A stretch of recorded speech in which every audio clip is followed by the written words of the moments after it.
말씀은 누가복음 23장 18절에서 25절까지의 말씀입니다. 누가복음 23장 18절에서 25절까지입니다. 신약 137페이지예요. 신약 137페이지. 누가복음 23장 18절에서 25절까지입니다. 찾으셨으면 번갈아 가면서 읽을게요. 제가 먼저 읽겠습니다. 무리가 일제히 소리질러 가로되 이 사람을 없이하고 바라바를 우리에게 놓아주소서 하니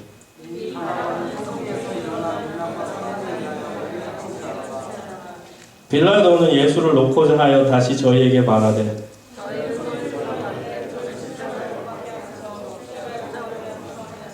빌라도가 세 번째 말하되 이 사람이 무슨 악한 일을 하였느냐 나는 그 죽일 죄를 찾지 못하였나니 때려서 놓으리라 한대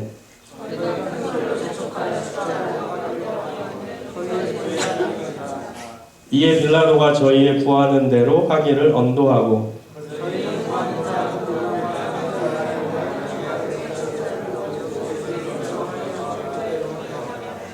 아멘.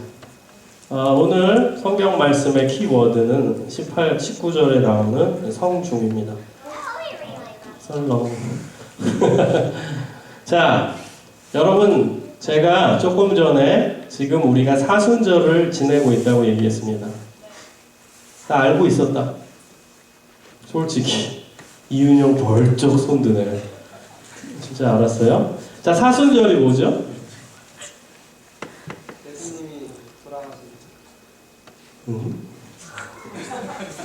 조금 더 구체적으로 좀 잘 얘기해봐. 예수님이 돌아가신 날이야? 그 기간. 돌아가신 기간? 아주 잘 얘기했어요. 용감해요. 그쵸? 예수님이 돌아가신 것과 일단은 관련이 있죠.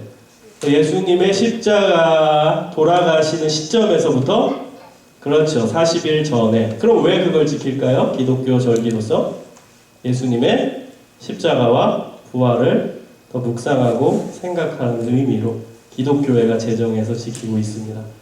그래서 여러분 몰랐다면 오늘부터 지금은 사순절 기간이구나. 언제부터 시작됐냐면 지난주 수요일 처음 그 사순절이 시작되는 그 수요일을 제의 수요일이라고 합니다. 제 알죠? 이슈.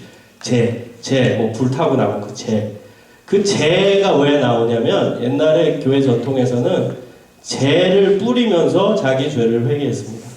죄가 찌꺼기잖아요. 불 다 타고 나면 죽은 찌꺼기입니다. 그게 나라는 거야. 나는 이렇게 찌꺼기와 같은 존재인데 예수님이 나를 살려주셨다. 그것을 기념하면서 죄를 뿌렸어요. 그러면서 회개하면서 사순절이 시작이 되었습니다. 그래서 여러분 하루하루 지나면서 지금이 사순절 기간이구나. 예수님을 조금 더 생각해야지. 조금 더 묵상해야지. 예수님의 십자가가 어떤 의미를 나에게 지니는지 조금 더 묵상해봐야지. 그런 경건하면서도 의미 있는 사순절을 지내기 바랍니다. 그래서 오늘은 예수님의 그 십자가의 의미에 대해서 조금 더 살펴보는 그게 교리적인 게 아니라 나의 삶 속에서 어떤 의미를 지니는지를 함께 생각해 봤으면 좋겠습니다. 여러분, 십자가와 나와의 거리가 내 신앙이에요. 내 신앙의 레벨입니다. 십자가가 나와 어떤 거리를 가지고 있느냐가 그게 내 신앙을 평가할 수 있는 기준이 돼요. 십자가가 저 객관적 제3자로 있다. 그냥 2000년 전에 훌륭한 분이 돌아가셨나 보지. 그러면 여러분은 예수님과의 거리가 그만큼 먼 거예요. 2000년도 더 지난. 아무 관계가 별로 없어. 그냥 역사적 사실이겠지.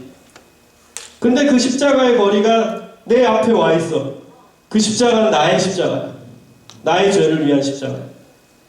그러면 예수님과 여러분의 거리는 바로 옆에 여러분 안에 계시는 그런 관계 속에 그 가까운 거리에 있는 거예요. 그래서 여러분 십자가가 나에게 어떤 의미를 지니는지를 구체적으로 한번 묵상해 보세요. 그 거리가 어느 정도 되는지. 진짜 나를 위한 십자가인지 아니면 교리적 십자가 교회에서 가르쳤으니까 그런가 보다 하는 그런 교리적인 십자가 있지. 내 삶에 정말 와닿는 진짜 나를 위한 십자가 있지. 한번 체크해 봤으면 좋겠습니다. 여러분, 예수님께서 이제 돌아가시는 그 전날의 시점으로 제가 돌아가 볼게요. 그래서 그 관점에서 예수님이 어떤 배경하에서 십자가에 달리셨고 그리고 어떤 일들이 일어났는지를 좀 잠깐 살펴보도록 하겠습니다. 우리가 잘 알다시피 예수님의 고난의 시점은 사실 겟세마네 동산에서부터 시작합니다. 그 얘기 아시죠? 겟세마네 동산에서 제자들과 마지막으로 기도를 하시는 거예요.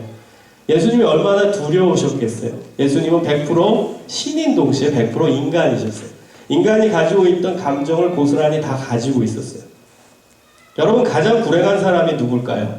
자신의 비참한 미래를 아는 사람이 제일 불쌍한 사람이에요. 그렇지 않나요? 내 미래, 예를 들면은 5년 후에 나는 비참하게 교통사고로 죽는다. 그걸 안다면 얼마나 그 5년의 인생이 여러분 인생답겠습니까? 괴로운 그 자체겠죠.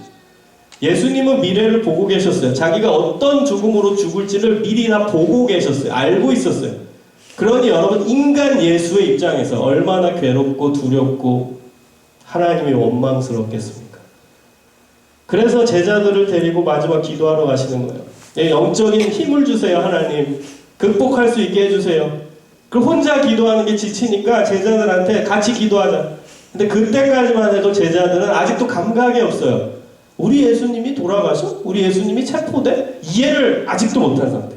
예수님이 마지막 만찬 때 다 얘기해 줬는데도 제자들은 인식을 못하고 있어요. 그런 얘기, 예수님 이상한 얘기한다. 자꾸 자기 죽는다 얘기하는데 그게 무슨 의미입니까? 아직도 이해 못해요. 그러니까 예수님이 같이 기도하자고 했을 때 제자들은 뭐 하고 있죠? 뭐 하고 있어요? 쿨쿨 잠자고 있죠. 그래서 예수님이 3번이나 와가지고 야, 일어나라. 좀 같이 기도하자. 나 지금 죽을 것 같으니까 같이 좀 중보기도 해주렴. 근데 또 자요. 또 가서 또 깨웁니다. 일어나. 같이 기도하자. 또 자요. 또 한 번 더 가서 깨웁니다. 일어나. 같이 기도하자. 자, 여러분, 제일 친한 친구는 여러분 주변에서 같이 기도해주는 사람이에요. 그 사람만큼 힘이 되는 사람이 없어요. 그래서 우리 청년부의 중보기도 모임이 참 중요한 거예요. 같이 기도하는, 함께 기도하는 존재가 있다는 거. 그거는 여러분 행복한 삶이에요. 여러분을 위해 누군가가 기도해주고 있다. 그 사람 있어요? 여러분 주변에? 엄마가 됐든 아빠가 됐든 친구가 됐든. 그러면 여러분 행복한 사람입니다. 만약에 내 주변에 아무리 머리를 쥐어짜도 나를 위해 기도하는 인간 세상에 단 한 명도 없다고 생각하는 사람이 있다면 1번은 회개하시고 2번째는 찾으세요. 여러분을 위해 기도하는 존재가 있어야 돼요. 근데 여러분 너무 씁쓸한 표정을 짓지 마. 나는 여러분을 위해 기도하니까. 한 명은 있어. 멋있다. 할렐루야. 여러분이 그때 기도 제목 써줘가지고 내가 그것을 내 책상 위에 항상 앞에다가 두고 있어요. 혹시 나한테 안 준 친구가 있으면은 주세요. 기도 제목 써가지고 나한테 주면은 내가 그것을 보면서 계속 기도하도록 할게요. 자, 다시 돌아갈게요. 제자들은 잠자고 있어요. 예수님은 슬퍼서 울고 있어요. 그러면서 기도하고 있어요. 심지어 너무 괴로우니까 하나님께 어떤 기도를 드리죠? 하나님, 그렇죠. 이 잔을 나에게서 떠나게 해주소서. 얼마나 괴로워요. 예수님이. 나 십자가 안 달리겠다는 뜻이에요. 하나님 원하시면 나 십자가 안 달리게 해주세요. 그런 뜻이에요. 나 이거 좀 지나가게 해주세요. 그 표현이 완고한 표현이지만 원어로 보면 나 십자가 안 달리게 해주세요. 이 말이에요. 거기서 여러분 인간 예수의 모습이 보여지지 않습니까? 얼마나 괴로워요.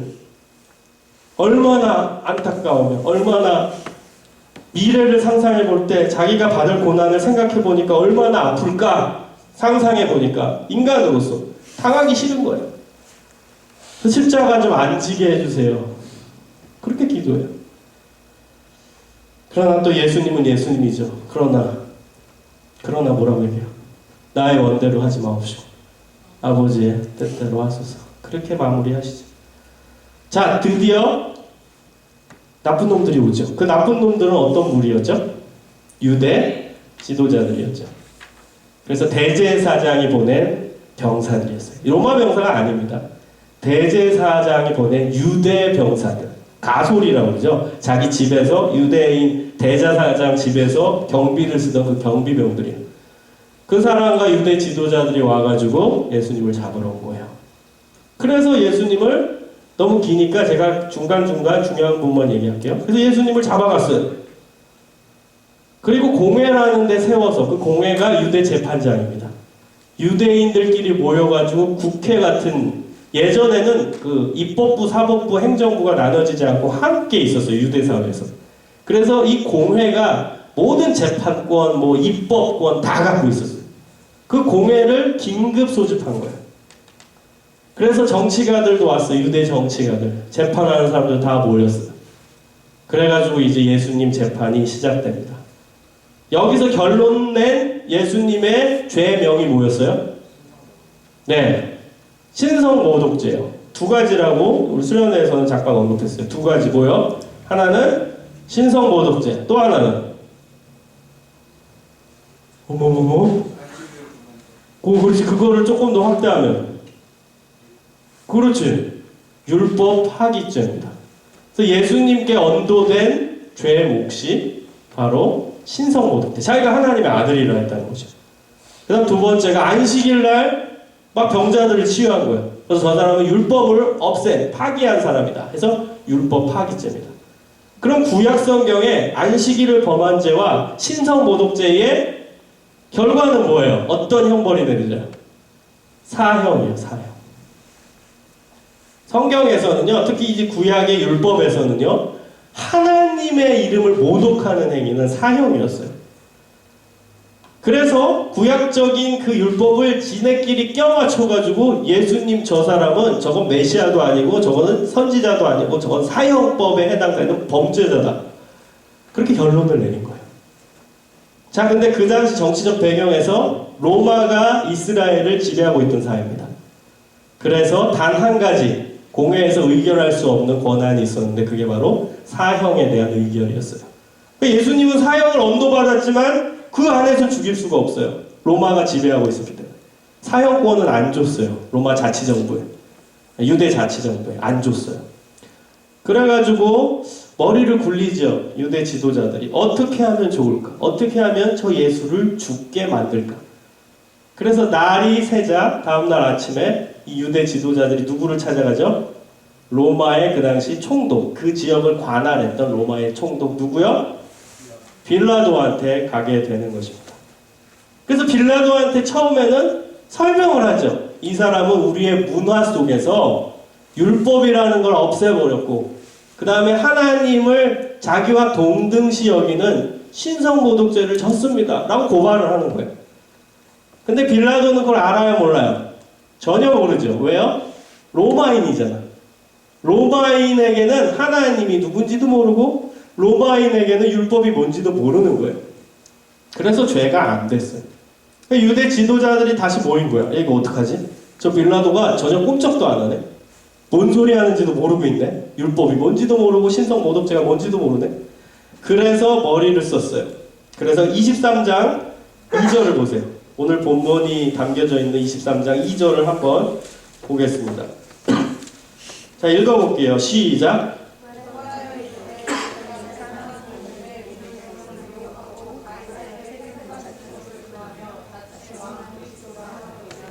네, 여기서 이 유대 지도자들이 머리를 써서 빌라도에게 고소한 내용이에요. 우리 백성을 미혹해서 가이사가 로마 황제거든요. 시저.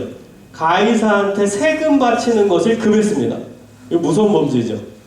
그리고 자칭 왕이라고 합니다. 이 두 가지 키워드예요. 세금 바치는 걸 금했고 이거 무서운 죄고 그 다음 자기가 왕이라고 합니다. 여기서 왕은 정치적 지도자를 의미하는 거예요. 자기가 정치적 지도자라고 얘기합니다. 이 두 가지로 고소를 하는 거예요.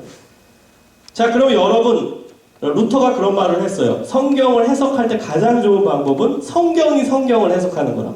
무슨 얘기요? 어떤 구절이 나오면 그 구절이 어디 다른 데 또 나왔는지를 또 보는 거예요. 그래서 이것 때문에 사람들이 그것을 올무로 삼아가지고 예수님을 고발했구나를 찾을 수 있어요. 여러분 혹시 성경 공부를 많이 한 친구는 이 내용을 알 거예요. 가이사에게 세 바치는 것을 금했다. 예수님이 정말 금했습니까? 근거되는 구절은 어디죠? 이런 세금에 대한 가르침을 한번 하시긴 했어요. 그게 어디 나오냐? 누가복음 20장 20절에서 26절에 이 내용이 나와요. 이걸 가지고 꼬투리 잡아서 세금을 금지했다고 고발한 거예요. 예수님은 세금에 대해 이런 견해를 제시하셨어요. 가이사의 것은 가이사에게, 하나님의 것은 하나님께 바쳐라. 굉장히 지혜로운 답변인데 이것을 유대 지도자들은 저거 봐라, 저 예수는 세금을 금했다, 세금을 바치지 못하도록 유대인들을 설득했다, 그렇게 고발을 한 겁니다. 이게 어떻게 세금을 금한 겁니까? 심지어 예수님은 그 베드로가 이제 세금 내야 된다고 하니까 바다에 가가지고 물고기를 잡아라, 그럼 물고기 입에서 세금이 나올 것이다, 돈이 나올 것이다, 그거 내라. 심지어 그렇게까지 가르치셨어요. 예수님은 세금을 반대한 적이 없습니다. 근데도 유대 지도자들은 예수님이 세금을 반대했다고 고발한 거예요. 맞지 않죠? 그 고발은 틀렸어요. 그다음 두 번째, 차칭 왕, 자기가 왕이라고 얘기하죠. 근데 여기서 왕은, 예수님은 이 지상에서의 정치적인 왕을 언급한 적은 단 한 번도 없습니다. 오히려 유대인들이 예수님을 따르면서 정치적 왕으로 만들려고 했지, 예수님은 단 한 번도 자기를 왕이라고 한 적이 없어요. 정치적인 왕이라고 한 적이 없어요. 심지어 오병이어의 기적을 베푸시니까 사람들이 자기를 따라왔거든요. 그래서 그때 예수님 뭐 하세요? 임금 삼을 줄 알고 도망가셨다, 이런 기록이 나와요. 자기를 정치적 왕으로 세울 걸 알고 예수님은 그 자리를 피해서 도망갔다고 오병이어 뒤에 나오는 구절에 나와요. 그러니까 예수님은 단 한 번도 자신을 정치적 메시아, 정치적 왕으로 얘기한 적이 없어요. 그러니까 이 고발도 사실은 틀린 거예요. 그러니까 유대인들, 유대 지도자들이 예수님을 어떻게든 죽이려고 머리에 머리를 쓴 거죠. 자, 드디어 고발장이 들어왔어요. 빌라도가 받았어요. 그래서 빌라도가 예수님을 직접 부릅니다. 1대1로 독대해요. 그게 어떤 토론을 하는 게 아니라 신문을 하는 겁니다. 신문. 그래서 빌라도가 이렇게 물어봅니다. 내가 유대인의 왕이냐? 빌라도는 예수님을 보니까 남루한 옷을 입고 조금 세수도 안 해 보이고 더러워 보였지만 왠지 위험 있고 권위 있으면서도 겸손한 모습을 빌라도가 본 거예요. 예수님이 네 말이 맞다, 너가 말한 대로 나는 왕이다. 근데 예수님이 의도한 그 왕은 정치적 왕이 아니라는 거죠. 내 나라는 저기 있다, 하늘에 있다. 여기가 내 나라가 아니다. 그러니까 예수님은 죄가 없다는 것을 빌라도는 알고 있었어요. 그래서 풀어주자고 하죠. 빌라도가 놓아주려고 합니다. 요한복음 19장 12절에 보면은 유대 종교 지도자들은 계속 소리를 높입니다. 저 예수 죽여야 됩니다. 어떻게 빌라도 당신은 독대하고 나와가지고 저 예수를 살리자고 얘기합니까? 죽여야 합니다. 그래서 뭐라고 얘기해요? 빌라도가 예수를 놓으려고 힘썼으나 유대인들이 소리질러 이르되 이 사람을 놓으면 가이사의 충신이 아니니이다. 무릇 자기를 왕이라 하는 자는 가이사를 반역하는 자입니다. 유대 지도자들이 진짜 나쁜 놈들이죠. 빌라도에 대해서 오히려 역적을 내는 거예요. 막 소리를 치는 거예요. 저 예수 놓아주면 당신이 이제는 역적입니다, 이러는 거예요. 저 사람이 지가 왕이라고 했는데 그 사람을 풀어주면 당신이야말로 역적죄인 아닙니까? 그렇게 오히려 소리를 치는 거예요, 유대 지도자들이. 죽이라는 거예요, 그러니까. 로마 황제 충신이 되고 싶다면 저 예수를 죽이라는 거예요. 빌라도는 고민합니다. 여러분은 깊은 내용을 알고 있었어요? 설교 듣기 전까지? 오늘부터 좀 아세요. 이게 풀 내용이에요. 그 고민하다가 빌라도가 어떤 결정을 해요? 헤롯한테 보내버려요. 헤롯은 그 당시에 로마가 세운 꼭두각시 왕이었어요. 가짜 왕. 로마가 약간 자치 정부를 허락해줬어요. 유대한테. 좀 인심을 쓰려고. 그게 뭐 유대인들을 존중해서가 아니라 우리 일본이 우리나라 지배할 때 뭐 강압정치, 뭐 문화정치 이런 거 있잖아요. 그래서 문화정치 시대인 거예요. 문화를 허용해주면서 자치정부를 허용해줬어요. 그래서 헤롯이라는 가짜 왕을 세워버렸어요. 그 사람이 그 지역을 다스리고 있었어요. 가짜. 로마한테 뭐 이거 하라 그러면 네 알겠습니다 하고 꼭두각시 왕으로 있었던 사람이 헤롯이었어요. 이 빌라도가 골치 아프니까 헤롯한테 보내버린 거예요. 네가 판결해라. 난 모르겠다. 머리 너무 아프다. 이제 헤롯이 예수님을 받습니다. 그리고 이제 신문하려고 하는데 이 헤롯은 예수님을 신문할 생각이 없어요. 예수님이 무슨 요술쟁이인 줄 알아요. 예수님이 소문은 익히 들었거든, 헤롯이. 유대 사람이니까. 뭐 완벽한 유대 사람은 아니지만 유대에 있던 사람이니까 예수님의 소문은 익히 들어서 알고 있었어요. 그래서 예수님이 기적도 베푼다, 뭐 신기한 일을 한다, 그걸 다 듣고 있었어요. 그래서 이 헤롯은 신문할 생각은 없고 예수님을 불러다가 뭐 기적 일으켜라, 뭐 예를 들면 이 꽃을 바위로 만들어라, 막 이런 걸 해보고 싶은 거예요. 신기하니까. 그래서 잘하면 자기가 놔주고 싶은 거예요. 예수님은 넘어갈 리가 없죠. 그래가지고 헤롯도 얘기하다가 저는 이 예수한테 죄가 있다는 거 찾지 못했습니다 하고 다시 빌라도한테 보내버려요. 왔다 갔다 한 거예요, 예수님. 빌라도가 해결을 못하니까 헤롯한테 보내는데 헤롯도 예수님을 요술쟁이로 알아서 요술 부리게 했는데 안 하니까 재미없어가지고 다시 빌라도한테 다시 보냅니다. 자, 빌라도는 굉장히 난감하죠. 이거 판결은 내야 되는데 어떻게 하지? 판결을 내려요. 결과는 무죄였어요. 본문 13절, 14절에 보세요. 빌라도가 대제사장들과 관리들과 백성을 불러 모으고 이르되 너희가 이 사람을 백성을 미혹하는 자라 하여 내게 끌고 왔도다. 보라, 내가 너희 앞에서 신문하였으니 너희가 고발하는 일에 대하여 이 사람에게서 죄를 찾지 못하였고, 무죄라는 거예요. 예수님의 죄 없음을 선포했어요. 그런데 예수님에게는 경고의 의미로, 그리고 유대 공회에게는 어느 정도 명예회복의 뜻으로 예수님을 때려서 놓겠다고 얘기합니다. 약간의 명예를 회복하는 거예요. 그리고 유대 공회에서 사형이라고 얘기했는데 그냥 무죄라고 하면 체면이 좀 그러니까 걔네 체면을 살려주려고 채찍질 정도는 하게 해주겠다고 그렇게 판결을 내립니다. 그랬더니 유대 지도자들과 이 나쁜 놈들은 다 몰려와가지고 예수를 더 죽이라고 소리쳤습니다. 그리고 여기서 오늘 본문의 주인공이 나와요. 25절에 보면 사람을 많이 죽이고 밀란을 일으키려 했던 사람, 요한복음에는 강도라고 지칭되어 있는 진짜 죄 많은 누굴 데리고 왔죠? 누구야 이름? 바라바. 거래를 하는 거야. 거래. 바라바를 대신 놓아달라는 거예요. 저 예수를 대신 죽이고. 그 당시에는 로마가 한 가지 약속한 게 있었어요. 유대한테. 그게 뭐였냐? 유월절이라는 절기가 유대인들이 가장 즐거워하는 해방의 절기거든요. 최고의 명절인 거예요. 그때는 사형수 한 명을 놓아주기로 정치가 시작될 때부터, 강압정치 시작할 때, 문화정치 시작할 때부터 로마가 유대한테 약속한 부분이었어요. 그 유월절 때는 선심성으로 유대인 중에 사형 해당하는 사람을 한 명 놓아주기로 결의를 한 거예요. 근데 그 시점이 언제예요? 6월절인 거예요. 그래서 유대 지도자들이 머리를 쓴 거예요. 바라바를 데리고 와서 얘 살려주라. 대신 예수를 죽여라. 얘는 살려주고 얘 사형 원래 받아야 되는데 살려주고 대신 예수는 잡아서 죽여라. 빌라도는 난감합니다. 자신의 양심이 찔리기도 합니다. 그래서 한 번 더 말하죠. 22절에 보면 이 사람이 무슨 악한 일을 하였느냐? 나는 그에게서 죽일 죄를 찾지 못하였나니 때려서 놓으리라. 여러분, 빌라도는 예수님 죽이려 한 사람이 아니에요. 원래 어떻게든 살리려 했죠. 근데 유대 지도자들이 막 소리 높여서 계속 죽이라고 하는 거예요. 그래서 다른 복음서에 의하면 밀란이 일어날 것 정도 되었다, 이런 표현이 나와요. 유대 지도자들이 그 유대인들 뭣도 모르는 그 백성들 다 끌고 와가지고 이제야 막 소리치고 데모하자 이런 거예요. 예수 죽여라! 그래가지고 밀란이 막 쿠데타가 일어날 지경까지 됐다는 거예요. 그러니까 그 순간 이제 빌라도가 두려운 거예요. 야, 이거 어쩌면 좋지. 그래서 빌라도는 어쩔 수 없이 예수를 죽이는 데 가담합니다.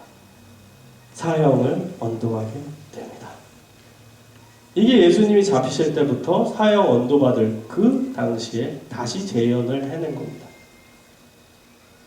여러분, 오늘 본문의 주인공은 예수님, 그리고 바라바, 그리고 유월절이라는 키워드예요. 이 세 가지를 여러분 예수님 십자가 사건에 꼭 기억해야 돼요. 예수님, 바라바, 유월절. 예수님이 돌아가실 때는 유월절 절기였어요. 제가 하나 여러분한테 퀴즈 드릴게요. 유월절이 뭐죠? 문자적 의미, 유월이 뭐예요? 유월. 그렇죠. 영어를 아는 사람은 알겠죠. 넘어가다, 유월, 담을 넘다라는 뜻이에요. 그럼 무슨 뜻이에요? 담을 넘다. 이게 어떤 의미죠? 설명해봐. 응. 홍해를 갈랐어? 저기 왜 또 이상한 소리 하고. 그렇지. 자, 하나님이 널 사랑하실 거야. 최선을 다하는 너의 모습. 자, 모세가 이스라엘 백성을 데리고 나오기 전, 이집트에서 데리고 나오기 전에 바로 왕은 꿈쩍도 안 하죠. 그래서 10가지 재앙을 내리잖아요.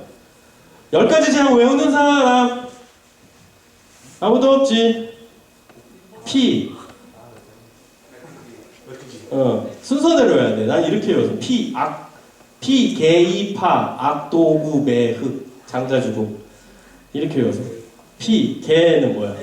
그렇지. 그다음 그렇지. 파, 그렇지. 피, 개이, 파, 악질이라고 그러죠. 그다음 독종이나 비슷한 거야. 매, 흑암, 깜깜해지. 그리고 맨 마지막에 이제 벌이 장자의 죽음이었어요. 죽음의 그림자가 와가지고 그 이집트에 있는 모든 첫째를 다 죽이는 거예요. 사람이고 동물이고 다 죽이는 거예요.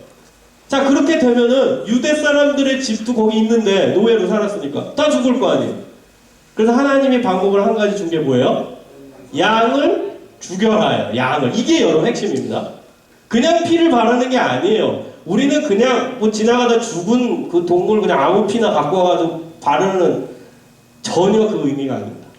먼저 양을 죽이라는 거예요. 먼저 양을 잡아서 죽이라는 그게 1차 방법이에요. 너가 직접 죽이라는 거예요. 너네 집에 있는 양이건 또 가장 소중히 여기는 그 양을 죽이라는 거예요. 거기서 피를 받아서 그 피를 문설주에 바르라는 거예요. 그럼 밤에 죽음의 그림자가 왔을 때 그 피를 보고 그 담을 넘어간다는 거예요. 그 집 안으로 안 들어가고 문설주 담을 넘어서 딴 집으로 가게 된다는 거예요. 그게 6월절의 의미예요. 6월. 담을 넘는다. 죽음의 그림자가 넘어간다는 거예요. 자, 여기서 기가 막힌 이제 내용이 나오죠. 양이 죽어서 이스라엘 백성들이 살아난 거예요. 맞죠? 양이 죽었기 때문에 이스라엘 백성들이 살아났어요. 이게 예수님의 사건의 예언이자 모티브가 되는 거예요. 그 양이 누구예요? 예수님이 되는 거예요. 양이 죽어서 이스라엘 백성들이 살아난 것처럼 예수님이 양이 되셔서 예수님이 죽으심으로 우리가 살아난다는 거예요. 우리가 이스라엘 백성. 그게 바로 예수님의 십자가 사건과 유월절. 그리고 그 샘플로 나온 사람이 바라바예요. 여러분, 이것은 십자가의 원리인 동시에 성경의 원리예요. 이 원리가 또 어디서 나오냐? 정확히 여러분 기억하세요. 이제 레위기 16장에 나와요. 레위기 16장. 레위기 16장에 보면은 대속죄일이 있어요. 지금도 이스라엘 사람들이 지키고 있는 중요한 절기입니다. 욤 키푸르라고. 욤은 날이란 뜻이에요. 키푸르가 회개예요. 회개의 날이에요. 속죄의 날. 모든 국민이 다 회개해요. 이 날이 되면요 다 금식합니다. 그리고 동물들까지 회개시켜요. 여러분 집에서 키우는 강아지까지 회개기도 시켜요. 조근호 집사님 댁에는 강아지도 회개기도 시키는 날이에요. 다 회개해야 된다는 거예요. 사람뿐만 아니라 동물도 다 회개해야 된다는 거예요. 그게 욤 키푸르입니다. 3000년 전이나 지금이나 유대인들은 지키고 있어요. 이 욤 키푸르 때 어떤 의식을 행하냐면 염소 2마리를 데리고 옵니다.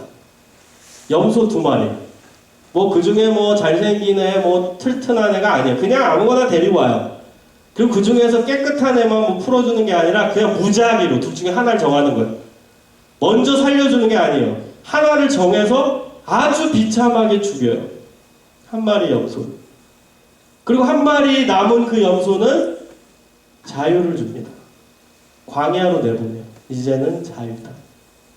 네 마음대로 살아라. 이게 십자가의 원리예요. 하나가 죽으니까 하나가 살아난다는 거예요.